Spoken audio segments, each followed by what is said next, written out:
శ్రీమాత్రే నమః శ్రీ గురుభ్యో నమః. తదుపరి కుంభరాశి. కుంభరాశి వారికి కూడా రాష్ట్రాధిపతి శని.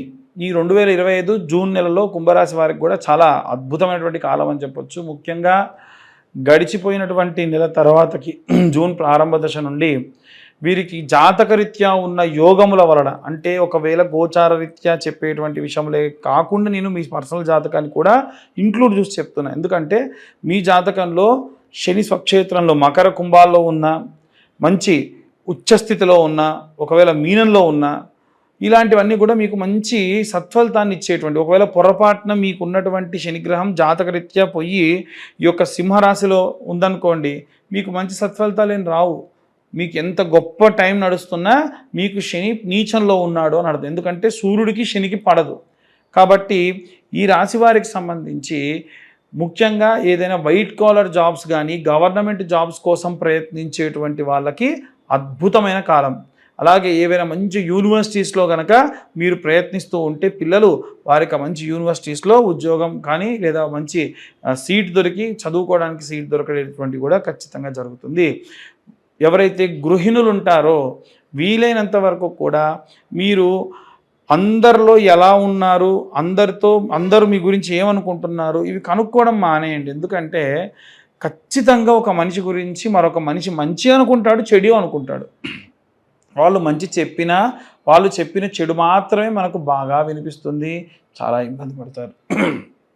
అలాగే ఈ రాశిలో ఉన్నటువంటి వాళ్ళు సినీ రాజకీయ రంగాల వారు ఎవరైతే ఉన్నారో వారికి అనుకోని సంఘటనలు జరగడం, ఏదైనా కాస్త ప్రమాదం జరిగిన ప్రమాదం వల్ల లాభం కలిగింది అనుకోవడం, భగవంతుడిని ఆరాధన చేయడం, పుణ్యక్షేత్ర దర్శనం చేయడం, ఇలాంటివన్నీ కూడా జరుగుతాయి. అలాగే ఈ రాశి వారికి కూడా మకర రాశి వారిలాగానే ఎంతో సత్ఫలితాలు ఉన్నాయి. కాబట్టి వీలైనంత వరకు ఈ రాశి వారు కూడా మహారుద్రాభిషేకం కానీ లేకపోతే మహన్యాసపూర్వక రుద్రాభిషేకం చేయించుకోవడం చాలా చాలా మంచిది. అలాగే వీలైనంత వరకు ఈ రాశివారు ప్రతి సోమవారం శనివారం దేవాలయానికి, అది శివాలయానికి అలాగే నవగ్రహాలకు వెళ్ళాలి. సోమవారం శివాలయానికి వెళ్ళండి, శనివారం నవగ్రహాలకు వెళ్ళండి. ఈ నెల రోజుల పాటు తూచా తప్పకుండా శివాలయానికి వెళ్ళినప్పుడు రోజు వెళ్తే ఇంకా మంచిది. 11 మార్లు ఓం నమ శివాయ అన్న మంత్రాన్ని శివుడి దగ్గర కూర్చొని చదవండి. ఎవరన్నా మిమ్మల్ని చూస్తున్నారా, మనం కళ్ళు మూసుకొని పూజ చేసేటప్పుడు నన్ను ఎవరన్నా అబ్జర్వ్ చేస్తున్నారా లేదా, నేను మంత్రం బయటికి చదివితే అబ్బా ఎంత బాగా శ్రద్ధగా చేస్తున్నాడు అనుకుంటాను, ఇవన్నీ పట్టించుకోకండి. మీరు పూజ చేసేది మీ శరీరానికి, దేవాలయంలో ఉన్నటువంటి కాస్మిక్ ఎనర్జీ మీ శరీరంలోకి మారడానికి మీరు ఆ మంత్రం చదువుతూ ఉన్నారు. అది 11 సార్లు శ్రద్ధగా చదివితే మీకే ఏదో తెలియనటువంటి ఆహ్లాదకరం, ఆనందం, ఎంత బాగా ఉంది, ఇంకా కాసేపు చదువుదాం, అసలు లెక్క పెట్టుకోకుండా చదువుదాం, ఎంతవరకు వేదంతవరకు చదువుదాం అని చదువుతారు. దానివలన ఏమవుతుందనంటే ఆరా పెరుగుతుంది. మనకు జరగబోయేటువంటి ఏవైనా ప్రమాదం ఉంటే వాటి నుండి బయటపడతారు. ఇబ్బంది లేకుండా చాలా ఆనందంగా ఉంటారు. అలాగే ప్రతి శనివారం కూడా నువ్వుల నూనె, అలాగే నువ్వులతోని స్వామివారికి అభిషేకం చేయండి. స్వచ్ఛమైన నువ్వుల నూనె, మళ్ళీ చెబుతున్నాను, నువ్వుల నూనె ఇదయం కానీ లేకుంటే ఏఎస్ బ్రాండ్లో కానీ మీకు స్వచ్ఛమైనటువంటి నువ్వుల నూనె దొరుకుతుంది. కొంచెం ధర ఎక్కువైనా నేనేం వాళ్ళకి ప్రమోట్ చేయట్లేదు. మీరే సొంతంగా తయారు చేసుకోవాలనుకుంటే నువ్వులు బాగా వేయించి కాస్తంత కొబ్బరి నూనె వేసి మిక్సీ పట్టి ఆ ముద్దను గట్టిగా పిండితే కూడా నువ్వుల నూనె వస్తుంది. మరి దాంట్లో కొబ్బరి నూనె కలిసింది కదంటే పర్వాలేదు, కొబ్బరి నూనెతో కలిసినటువంటి నువ్వుల నూనె మంచిది, చాలా మంచిది. ఆ వాటినే శనికి అభిషేకంగా పోయండి, దీపారాధన కూడా చేయండి, చాలా మంచి సత్ఫలితాలు పొందుతారు. ఇక అన్ని వర్గాల వారికి సంబంధించి ఎలాంటి రెమెడీస్ తీసుకోవాలనే విషయాన్ని ఇప్పుడు మనం తెలుసుకుందాం. మనం ఇప్పటి వరకు కూడా విద్యార్థులకి, అలాగే గృహిణులకి, అలాగే ఈ ఉద్యోగస్తులకి, వ్యాపారస్తులకు సంబంధించి ఎలా ఉండబోతుందనే విషయాన్ని తెలుసుకుందాం. ముఖ్యంగా జూన్ నెల మనకి ఎంతో విశేషమైనటువంటిది. జూన్ నెలలో జూన్ 1వ తారీఖు స్కంద షష్ఠి, అలాగే 3వ తారీఖు వచ్చేసి మనకు ధూమావతి అమ్మవారి యొక్క జయంతి, 6వ తారీఖు నిర్జల ఏకాదశి, దాంతోపాటుగా గాయత్రి మాత యొక్క జయంతి కూడా. కాబట్టి విశేషమైనటువంటి ఈ నెలలో మనము ఏ దేవతారాధన ఏ విధంగా చేసుకోవాలనే విషయాన్ని ఇప్పుడు చూసుకున్నట్టయితే ఇంట్లో ఉండేటువంటి గృహిణులు నెలంతా కూడా వీలైతే వారికి మెన్సెస్ ప్రాబ్లం ఉన్న రోజులు తప్ప మిగిలిన రోజులలో ధూమావతి అమ్మవారికి కానీ గాయత్రి మాతకి కానీ, అంటే మీరు గాయత్రి మంత్రం చదవాలని కాదు కానీ అలా అమ్మవారికి సంబంధించి శ్లోకం ఉంటుంది. ఆ గాయత్రి మాత యొక్క శ్లోకాన్ని చదువుకున్న విశేషమైనటువంటి సత్ఫలితాలు పొందుతారు. అలాగే ఈ రాశిలో ఉన్నటువంటి వారనే కాకుండా ద్వాదశ రాశుల వారు కూడా ఇంట్లో ఒకరికి ఇబ్బంది ఉంటే మిగిలిన వారికి కూడా ఇబ్బందే.